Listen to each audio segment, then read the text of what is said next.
자, 계약 성립권에서 아까 승낙 없이 계약이 성립되는 게 두 개가 있다 그랬습니다. 하나가 의사실현에 의한 계약 성립이고 또 하나가 교차 청약에 의한 계약 성립인데 간단히 조문만 보시면 돼요. 의사실현이란 승낙 없이 승낙으로 볼 수 있는 일정한 사실이 있을 때 계약이 성립하는 것을 의사실현에 의한 계약 성립이다 이렇게 봅니다. 요건 하나만 주시면 돼요. 언제 계약이 성립하는가? 그 사실이 있을 때 청약자가 그걸 알 필요가 없다. 그리고 예금계약 성립 시기 하나. 예금계약은 언제 성립한다? 금융기관이 돈을 받아 확인한 때 딱 그렇게만. 교차청약은 동일한 양청약이 교차했을 때 계약이 성립하는 거죠. 언제 성립해요? 양청약이 도달한 때. 그렇죠?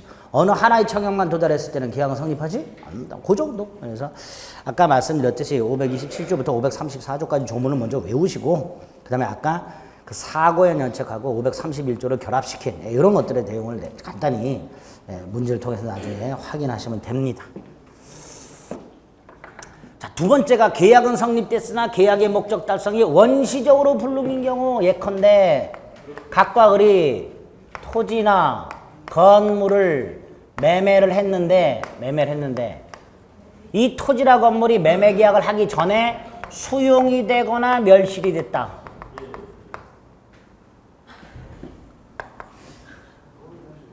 무슨 일이 있나요? 네. 매매 계약을 했는데 그 계약을 하기 전에 이미 토지가 수용이 되어버리거나 건물이 멸실이 되었다면 계약 체결 당시 이미 가분을에게 토지나 건물을 넘겨줄 수 없는 원시적 불능 상태. 그렇죠? 계약이 유효다, 무효다? 무효다. 무효니까 이행 전이면 이행할 필요가 없고 이행 후라면 부당 이득 반환 이걸로 끝내면 된다. 그런데 이제 여기서 플러스해서 이 자식이 이 사실을 알았거나 알 수 있었다. 그리고 얘는 전혀 모른다.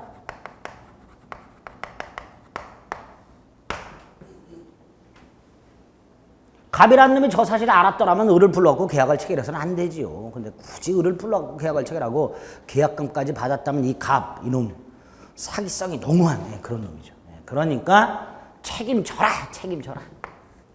이걸 뭐라 한다? 계약 체결상의 과실책임. 원래 계약 체결상의 과실책임은 이거보다 내용이 더 넓어요. 근데 우리 민법은 원시적 불능에 대해서만 계약 체결상의 과실책임을 인정하고 있고 대법원도 원시적 전부 불능에서만 계약 체결상의 과실책임을 인정하고 있습니다. 이걸 확대하지 않고 있습니다. 따라서 착오를 이유로 계약을 취소한 경우 상대방에게 손해가 생길 때 계약 체결상의 과실책임을 인정한다. 어쩌고 이 말로 하면 다 틀린 지문이 됩니다. 원시적 불능에서만 인정이 된다. 자, 의 받고요. 요건 간단해요. 계약은 성립되었으나 목적이 원시적 불능일 것.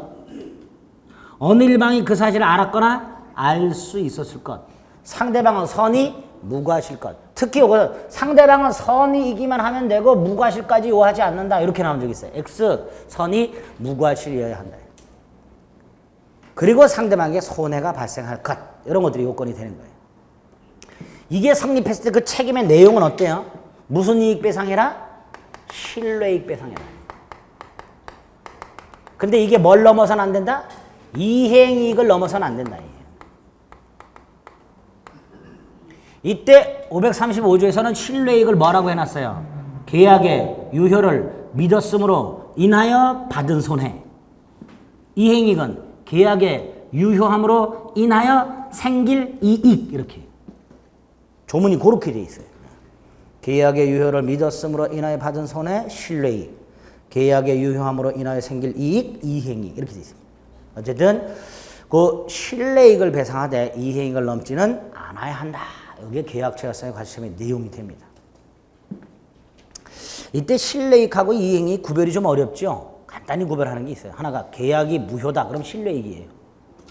계약이 유효인데 이행이 안 됐다. 이행이익이에요. 그러면 계약 해제나 담보 책임은 신뢰이익 배상일까요? 이행이익 배상일까요? 계약이 해제되거나 담보 책임에서 손해가 생길 때는 신뢰이익일까요? 이행이익일까요? 이행이익이죠. 계약이 해제가 됐다. 유효하지만 이행이 안 된 거고 담보 책임이 성립했다. 매매 계약이 유효하지만 제대로 이행을 안 한 거니까 해제나 담보 책임의 손해배상은 다 이행이익 배상을 원칙으로 하게 되는 겁니다. 그렇죠? 어쨌든 이건 무효기 때문에 이행액을 넘지 않는 범위에서 실내액을 배상하라 이렇게 됩니다. 이게 계약체결상의 과실책임이에요. 간단합니다. 그래서 시험 문제 여기 나오면은 요거는 보통 이렇게 나옵니다. 다음 중 아주 간단하게 계약 체결상의 과실책임이 성립하는 것은 이렇게 나와요. 그럼 나머지 2, 3, 4, 5번은 다 계약 성립 후 어쩌고 저쩌고 이렇게 나오지만 한 놈만 계약 성립 전 어쩌고 저쩌고 나와요. 그거 골라내시면 돼요. 아주 쉽죠? 쉽잖아요. 제가 답을 고르는 방법까지 설명을 드리는 강사가 어디 있어? 여기 있지. 문제 유형과 답까지 다 말씀을 드리잖아요. 친절한 정한 씨 이렇게 되죠. 어쨌든 계약 체결상 가시면 이렇게 딱 정리하실 수 있으면 되고 이제 하나 추가하는 게 계약 교섭 중 부당 파기가 하나.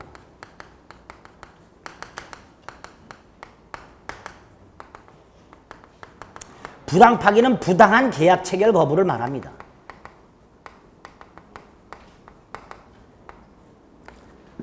계약을 교섭하다가 어느 한쪽이 상대방에게 계약이 체결될 것이라는 믿음을 심어줘요.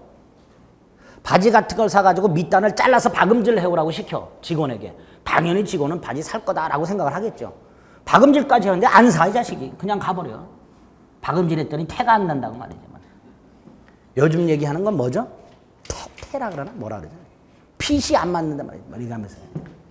그러니까 그 박음질 해온 직원 입장에서는 황당할 거 아닙니까? 그런 걸 계약 교섭 중 부당 파기라고 합니다. 계약을 교섭하는 과정에서 상대방의 계약이 체결될 것이라는 굳건한 믿음을 심어줬음에도 불구하고 그래서 상대방이 그 믿음에 따라 행동했음에도 불구하고 이 믿음을 준 놈이 정당한 이유 없이 계약 체결을 거부하는 것을 계약 교섭 중 부당 파기라고 해요. 자, 이때 첫 번째 가장 기본적인 효과가 계약 체결 자유의 원칙이기 때문에 아무리 이렇다 하더라도 계약 체결을 강요할 수는 없다 이게 첫째예요. 요게 옳은 답으로 나온 적이 있어요. 옳은 것은 해서 여기에 옳은 답으로 나온 적이 있습니다. 계약 체결을 강요할 수는 없다. 대신 부당하게 거부한 놈은 손해배상 책임을 지는데 이때 우리 대법원 무슨 손해배상이냐? 불법행위 손해배상이다. 즉 불법행위가 성립한다. 불법행위 손해배상 책임이 성립한다. 그런데 이 불법행위 손해배상 책임의 내용이 뭐냐? 우리 판례 신뢰손해에 한정한다 그래요. 근데 신뢰손해 한정한다 그러면 당연히 거기 한정시켜야 될 거 아니에요. 그렇죠? 근데 여기다가 플러스 정신적 손해도 된다.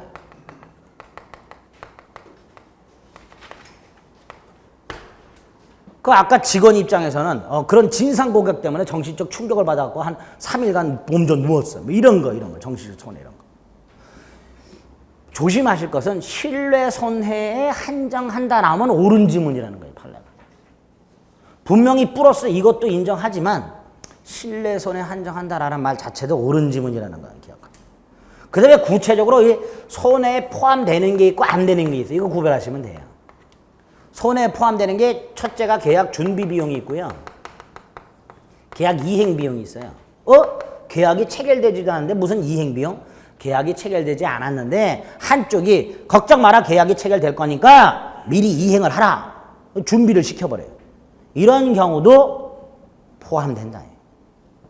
그러나 이건 안 된다. 견적서, 제안서, 작성 비용 이런 것들. 왜 안 되냐? 제안서나 견적서를 작성할 때는 나하고 계약이 체결될 것이라는 믿음이 있다 없다? 없다 그랬어요. 계약이 체결되었으면 하는 희망만 있을 뿐이지 아직 믿음이 생기진 않은 상태니까 이 상태에서 지출한 비용은 손해배상에 포함되지 않는다. 딱 이렇게 머릿속에 쫙 넣어.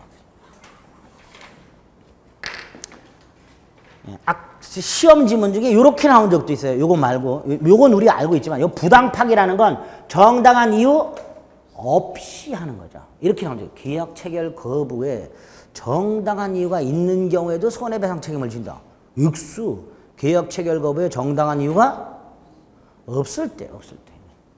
박음질을 해오라고 시켰어요. 해왔는데 반바지를 만들어 왔어요. 그럼 당연히 이게 뭐하냐? 이게 뭐 하는 짓이냐고. 안 살 수 있죠, 그때는. 그래, 안 그래요? 그때는 거부 이유가 정당해요, 안 정당해요? 정당하죠. 밑에까지 오라고 시켰더니 반바지를 만들어 왔어요. 살 이유가 없잖아요. 그런 건 정당한 거예요. 그러니까 부당할 때, 정당한 이유가 없을 때. 딱 계약 체결성과 실행하면서 요 정도 기억을 해두시면 됩니다. 그렇죠? 자, 계약이 성립이 됐고요. 요건을 딱 갖췄어요. 효력 요건을. 그럼 계약이 유효하겠죠? 그럼 계약 당사자가 원했던 채권, 채무가 생길 거예요. 그 채권, 채무가 당사자 쌍방에게 생겨요. 이거 뭐라 해요? 쌍무계약. 이 쌍무계약은 매매계약처럼 양당사자의 채무가 대가적이에요. 대가적인 건 세 가지를 말합니다. 첫째가 어느 한쪽의 채무가 성립해야 상대방도 성립한다. 두 번째가 어느 한쪽의 채무를 먼저 이행해서는 안 된다. 동시에 이행해야 된다. 세 번째가 어느 한쪽의 채무가 나중에 소멸하게 되면 상대방도 소멸해야 된다. 이 세 가지가 대가적이에요. 그걸 조금 고급지게 결련성 이렇게 또 불러요. 우리 유치권에서 봤던 결련성하고 비슷한데 똑같진 않아요. 유치권에서 봤던 결련성은 물건 때문에 이게 결련성이고요. 여기서는 대가적이라는 의미가 결련성이에요. 이 결련성이 세 가지가 있다는 거예요. 지금 어느 한쪽이 성립해야 상대방도 성립한다. 성립상의 결련성. 동시에 이행해야 된다. 이행상의 결련성. 어느 한쪽이 소멸하면 상대방도 소멸한다. 존속상의 결련성이 세 가지예요. 그 세 가지에 각각 제도가 하나씩 있어요. 첫 번째가 성립상의 결련성은 이게 계약 체결성의 것이에요. 한쪽이 불능해서 성립 안 했죠. 그러니까 상대방도 성립하지 않는다. 무효 이렇게 되는 거예요. 계약 체결성의 관심이 성립상의 결련성을 기울합니다. 이행상의 결련성 동시에 이행하라. 뭐 동시 이행의 항변권. 존속상의 결련성 한쪽이 소멸하면 상대방도 소멸한다. 위험 부담. 예? 그렇죠? 표정이 다 이해한다 표정이에요. 성립상의 결련성, 이행상의 결련성, 존속상의 결련성이 있는데 성립상의 결련성과 관련성 계약 체결상의 과실책임이 이행상의 결련성은 동시 이행의 항변권이 존속상의 결련성은 위험 부담의 문제가 이런 걸로 규율을 하게 되는 거예요. 그렇죠? 어쨌든 쌍무계약은 이렇게 양당사자의 채무가 대가적이기 때문에 세 가지 대가성, 세 가지 결련성이 생기게 된다. 그 중에 계약 체결성의 가치는 받고 이제 두 개 보면 되는 거예요. 이행상의 결련성 와서 뭐가 생긴다? 동시 이행의 항변권.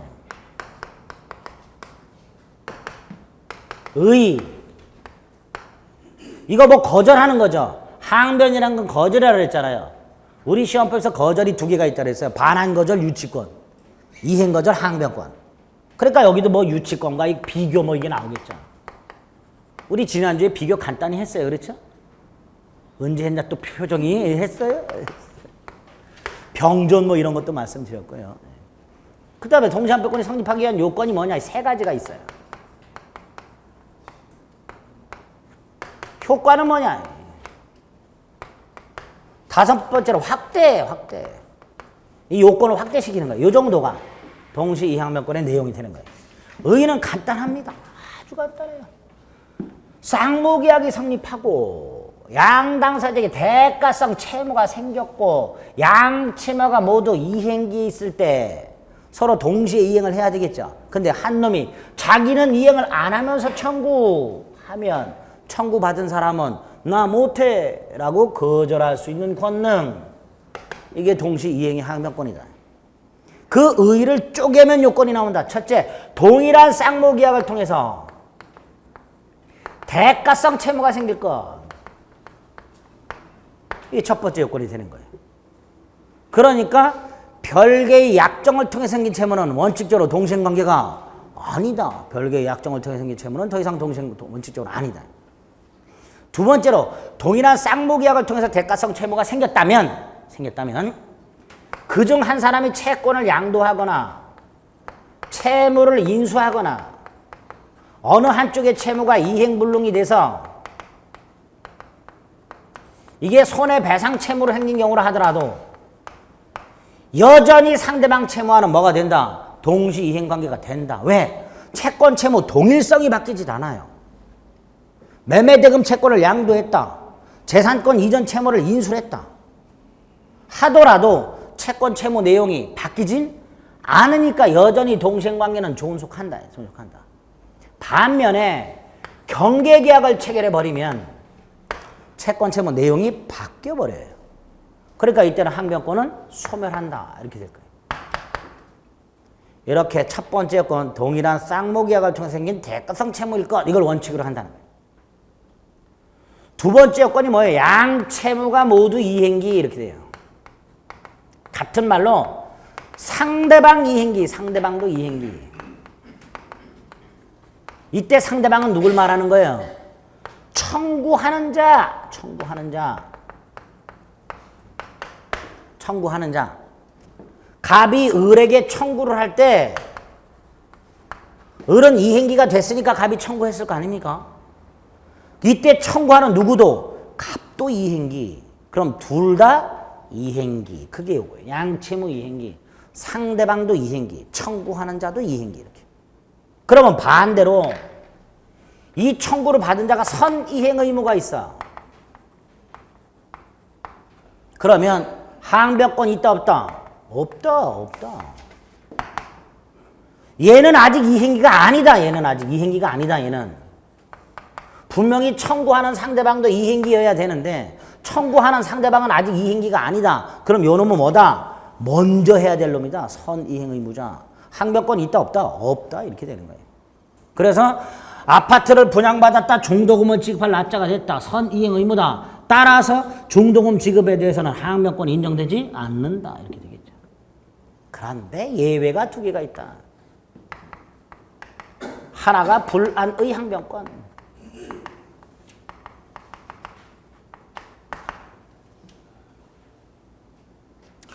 요 놈이 중도금을 지급할 날짜가 됐는데 앞불사 이 건설회사가 신용불안 등을 이유로 부도위기다. 그럼 중도금 내고 싶냐? 어이구 판사들도 안 낼 거예요. 그렇죠? 그러니까 불안의 항변권입니다. 선이행 의무자의 입장에서 봤을 때 상대방 이행기의 이행이 곤란한 현저한 사유가 보이더라.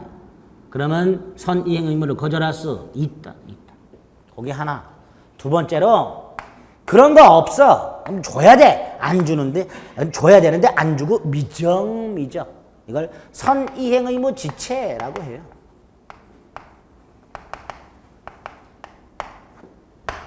을이 중도금을 지급할 날짜가 됐는데 건설회사가 견실해. 열심히 지금 아파트를 짓고 있어. 나를 위해서.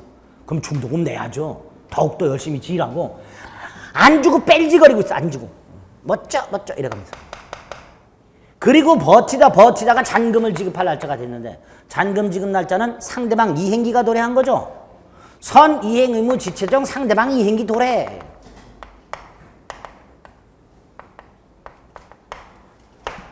중도금을 지급하지 않고 중도금 지급 의무 이행 지체정 잔금 지급 시기가 도래함으로써 상대방 이행기도 도래한 경우 당연히 요 두 개가 원래 동시행 관계예요. 그렇죠? 근데 우리 판례 이것도 동시행 관계다. 이것도. 그래서 중도금 지급 의무 지체 중 잔금 지급 기일이 도래하게 되면 매도인의 재산권 이전 의무와 매수인의 동시행 관계가 되는 것은 잔금 지급뿐만이 아니라 중도금 지급 플러스 중도금에 대한 지연배상, 중도금에 대한 지연배상, 연체이자 이거 언제부터 언제까지로 계산해요? 이거 지연배상. 지연이자가 언제부터 언제까지 붙어요?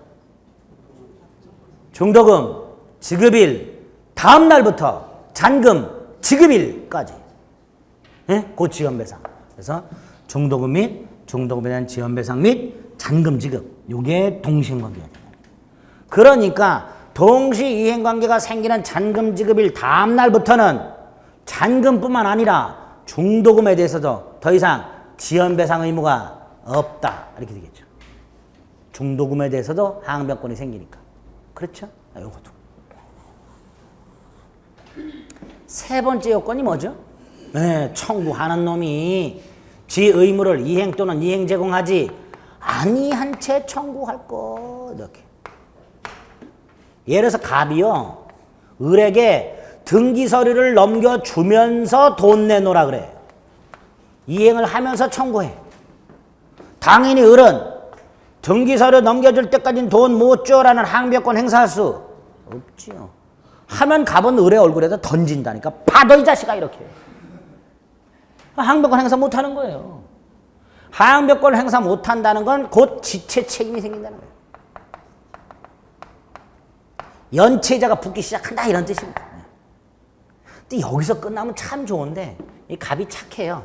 며칠 있다가 기다렸다가 다시 청구를 해. 흔히 말하는 재청구죠. 근데 이때는 서류를 안 갖고 왔어. 그럼 을은 서류 줄 때까지 못 줘. 갑이 얼굴에다 서류를 던질 수가 있어요, 없어요? 없지. 항변권 행사. 항변권 있다는 건 지체 책임을 부담하지 않는다라는 얘기예요. 이걸 이렇게 말하죠. 판례가 한 번의 이행 또는 이행 제공에 한 청구로 인하여 지체 상태에 빠졌던 자라 하더라도 청구하는 상대방이 다시 청구할 때 이행하지 않고 청구하게 되면 항변권을 행사할 수 있다. 한 번 지체 상태에 빠졌던 자라 하더라도 항변권이 소멸하는 것은 아니다. 아니다. 에? 그래서 청구하는 놈의 입장에서 상대방을 계속 지체 책임을 지게 하려면 한 번의 이행 또는 이행 제공에 한 청구만으로는 부족하고 그 이행 또는 이행 제공이 계속되어야 한다 이렇게 생각죠. 에? 에? 그림통에서 머릿속에 세 번째 요건이 됩니다. 가볍죠 요건. 효과. 첫째, 일단 실체법상으로 항변권이 있는 것 자체로 뭐가 생기지 않는다? 지체 책임이 생기지 않는다. 그게 원칙. 두 번째로 소송상 효과라고 예를 들어서 갑이라는 놈이 지는 이행을 안 하면서 소송을 제기해. 법원은 물어보겠죠. 을한테 왜 대금 안 주냐고. 얘가 입 딱 닫고 가만히 있으면 얘가 항변권이 있는지 없는지 법원은 알 길이 없다 그랬어요. 그러니까 실체법상으로는 항변권이 있는 것 자체로 지체 책임을 지지 않아요. 이거 주장 안 해도 돼요. 그냥 항변권이 있으면 지체 책임을 지지 않아. 주장이고 나발이고 필요가 없어요. 그런데 소송상으로는 주장을 해야만 고려를 하게 될 거예요. 그리고 주장을 했을 때 법원은 무슨 판결한다? 원고 일부 승소 판결한다. 상환 이행 판결한다. 을은 갑으로부터 재산권을 넘겨받는 것과 상환하여 대금을 지급하라. 이런 판결하게 된다. 그랬죠? 그 다음에 조금 까다로운 게 두 개가 있다 그랬어요. 뭐 동시 이행 항변권이 붙은 채권을 자동 채권으로 상기할 수는 없다 하고 동시 이행 항변권이 붙은 채권이라 하더라도 소멸시에 걸린다. 이 두 가지. 동자상 X 동체서 동그라미 있다.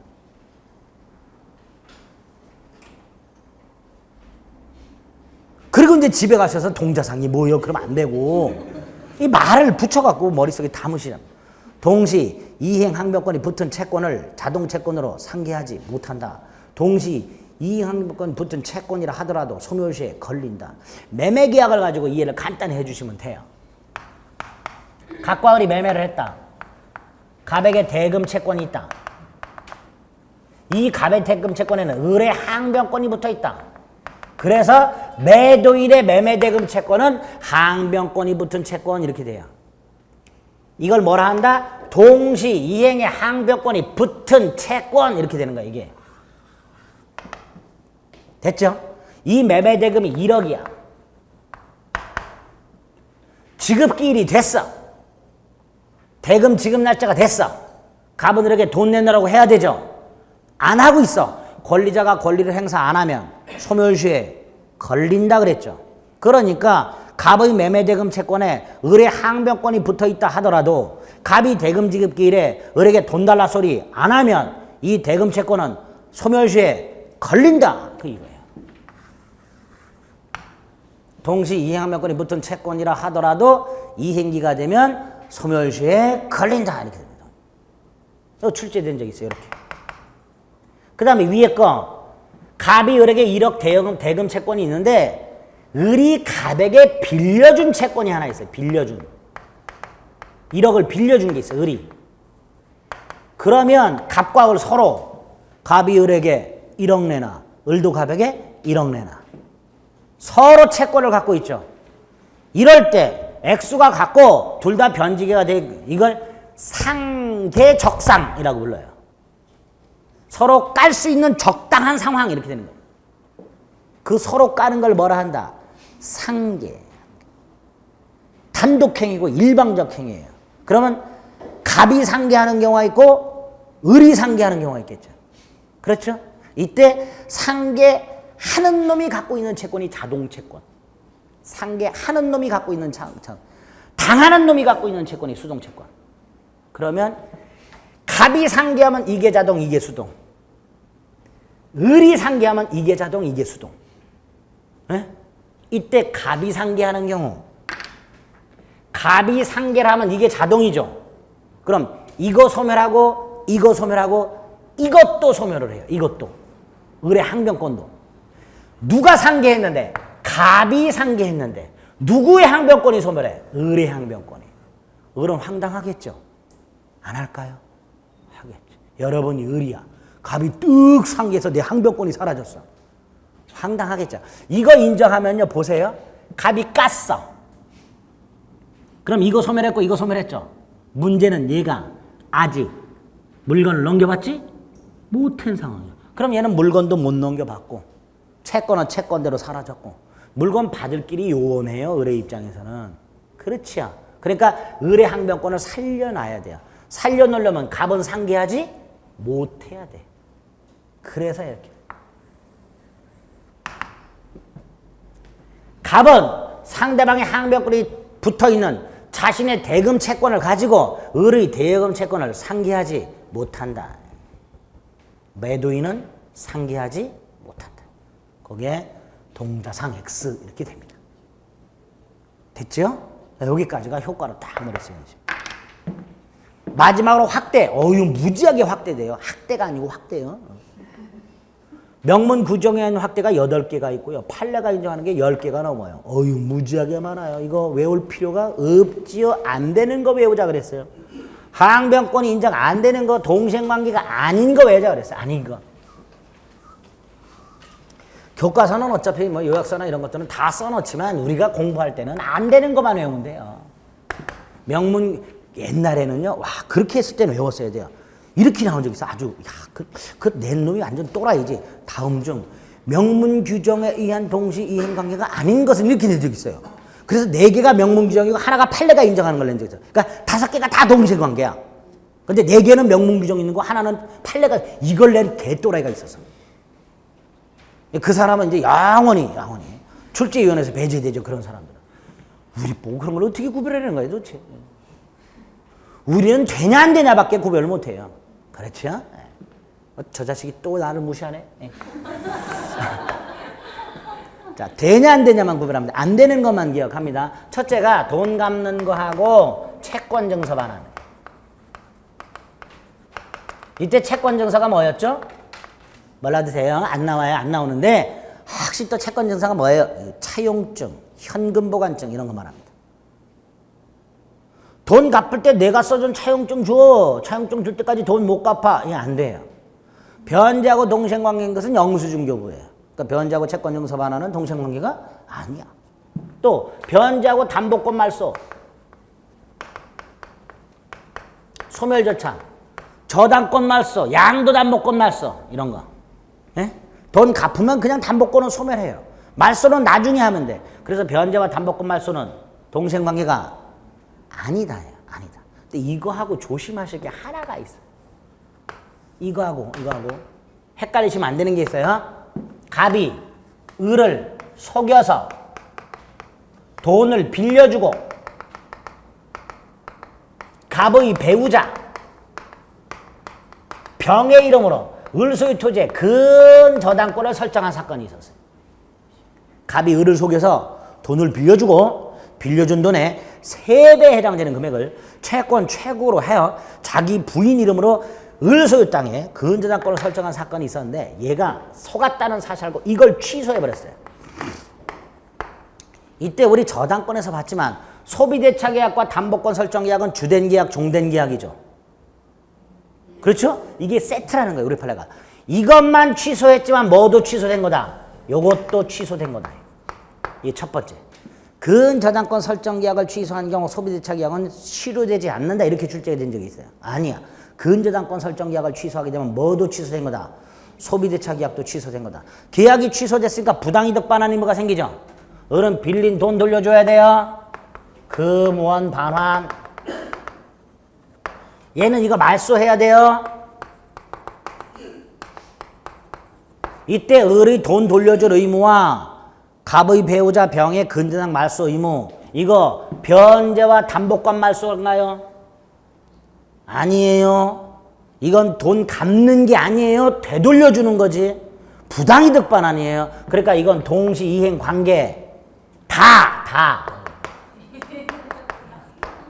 변제와 담보권 말소 절차가 아니라니까. 부당이득 반환이라고요. 계약이 무효나 취소되었을 때 부당이득 반환은 동시 이행 관계 다가 우리 판례예요. 그러니까 요거를 깜빡하고 변제와 담보권 말소로 착각하면 안 돼요. 이건 변제와 담보권 말소가 아니에요. 계약이 취소되었을 때 무슨 의무다? 부당이득 반환. 네? 동시행관계예요. 세 번째, 우리 토지거래 허가구역 내에서 허가 전이에요. 이때 허가 신청 절차 협력 의무 있죠? 있어요? 없어요? 있다 그랬어요. 근데 대금 지급 의무는 생겨요? 안 생겨요? 있어요? 없어요? 이거? 없지요. 허가 전에는 이거는 있고 이건 아직 안 생겼잖아요. 그러니까 이거 동시행관계야? 아니다 이렇게 되는 거죠. 당연히. 임차권 등기 명령에 의해서 임차권 등기가 되어 있는 상태에서 임대인의 보증금 반환하고 임차인의 임차권 등기 말소 동시행관계? 아니다. 이게 선행 의무다. 이게 선행 의무다. 그랬죠? 무지하게 나와요. 무지하게 나와요. 위에 거 하고 요거 하고 요거 아주 굉장히 아주 그냥 약반의 감초처럼. 이건 허가구역에서도 나오고요.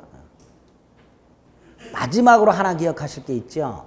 갑소유 땅에 근저당권이 설정이 되어 있었는데 얘가 이걸 경매를 넣었다.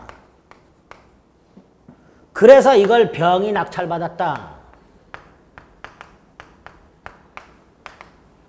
병이 경매법원에다가 대금을 납부했다. 그래서 법원에서 배당을 했다. 그리고 등기까지 얘는 했다. 다 끝났죠. 경매가 끝났죠. 경매됐고 대금 냈고 배당 끝났고 낙찰인에게 등기까지 완벽하게 끝났는데 이게 무효야. 그러면 얘는 등기 말소해야 돼요. 병은 배당금 돌려줘야 돼요. 이때 낙찰인의 등기 말소 의무와 배당받은 채권자의 배당금 반환 의무는 동시행관계가 아니다. 이행에 상대방을 달리한다. 근저당권 실행 경매가 무효가 된 경우, 근저당권 실행 경매가 무효된 경우 배당받은 채권자가 채무자를 대위하여 낙찰인의 말소 등기를 청구하는 경우에 그 낙찰받은 자의 등기 말소 의무와 배당받은 채권자의 배당금 반환 의무는 동시행관계가 아니다. 이렇게 됩니다. 그래서 아닌 거 5개.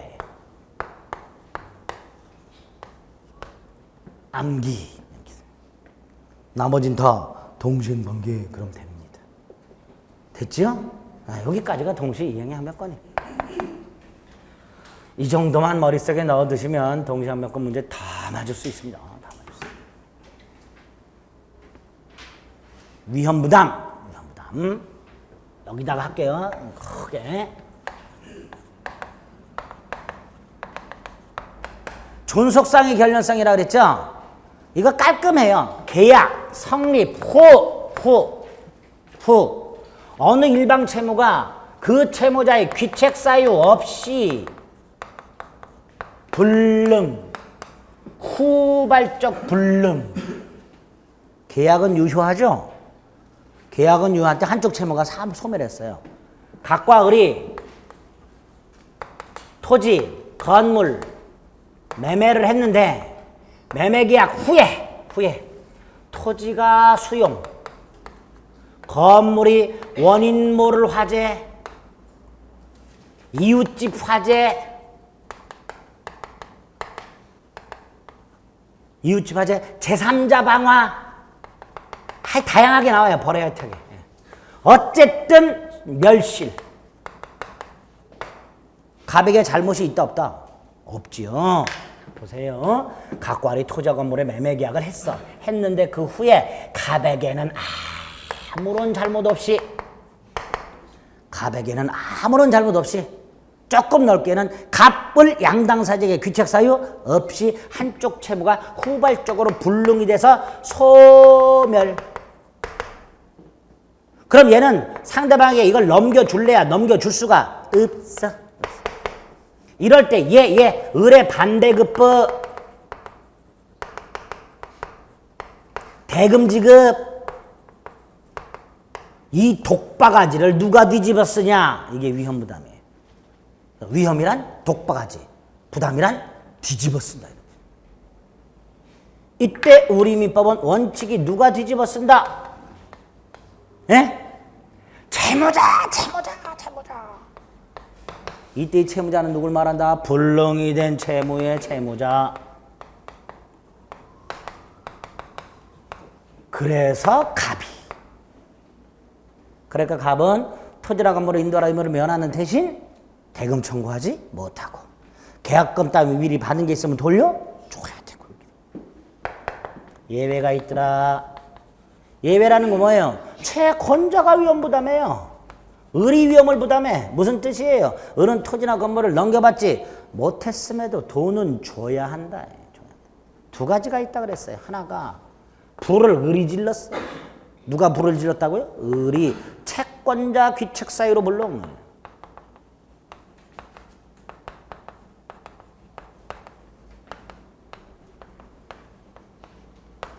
또 하나가 토지 건물을 넘겨줘야 될 날짜에 갑이 등기서류 갖고 을한테 갔어. 그럼 등기서류 넘겨주고 돈 주면 되는데 얘가 돈을 못 줘. 돈이 없어서. 돈을 못 주니까 물건을 못 받아요. 수령지체라고 합니다. 다른 말로 채권자가 지체했다 그래요.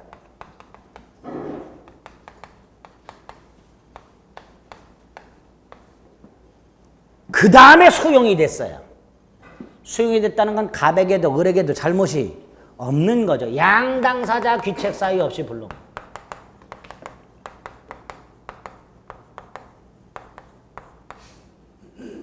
불능.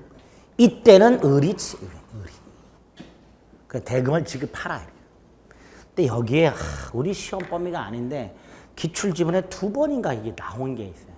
뭐냐면 우리 시험 범위 아니면 계약 채권법에 들어 있는 건데요. 보세요. 지금 갑이 을에게 넘겨줬지요. 넘겨주려고 갔죠. 요 경우에. 그렇죠? 근데 을이 못 받았잖아요. 그래서 갑이 도로 왔을 거 아니에요. 이때 양당사자 귀책 사유 없이 불능이 돼야 을이 부담하잖아요. 하나가 더 있어요. 이게 불능이 갑의 경과실로 불능이 된 경우. 누구의 경과실로? 갑의 경과실로.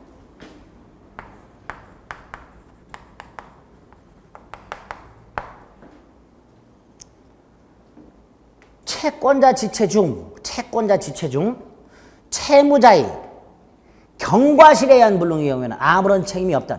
채무자는 고의 또는 중대한 과실이 있을 때만 책임을 져라 라는 게 있어요. 우리 시험 범위가 아니고 채권자 지체 효과예요. 그걸 여기에 끌고 와요.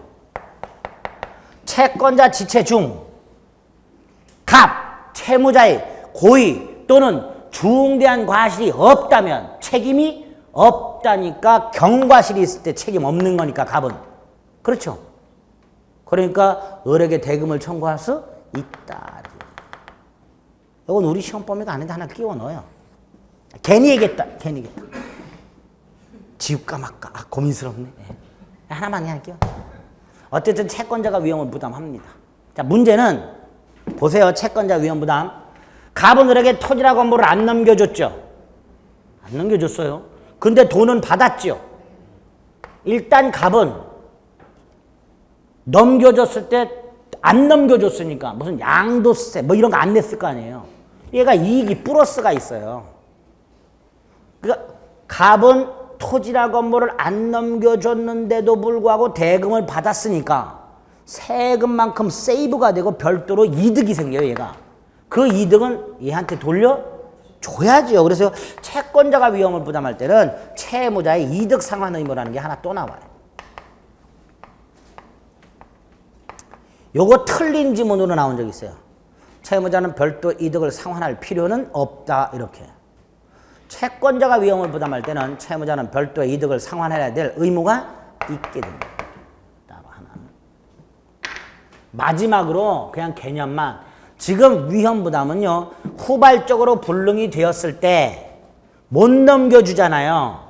못 넘겨주고 돈 받을 수 있냐 없냐가 위험 부담인데 만약에 갑이 돈을 받기 전에 넘겨줬다라면 인도를 이미 한 상태라면 그때는 위험 부담의 문제가 생기지 않습니다. 이걸 위험의 이전이라고 불러요.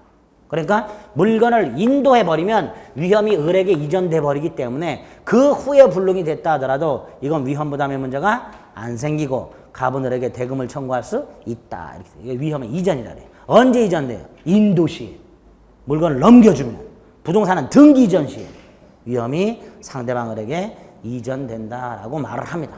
이건 위험 부담이 아니라 위험이 을에게 이전되는 걸 말합니다. 됐지요?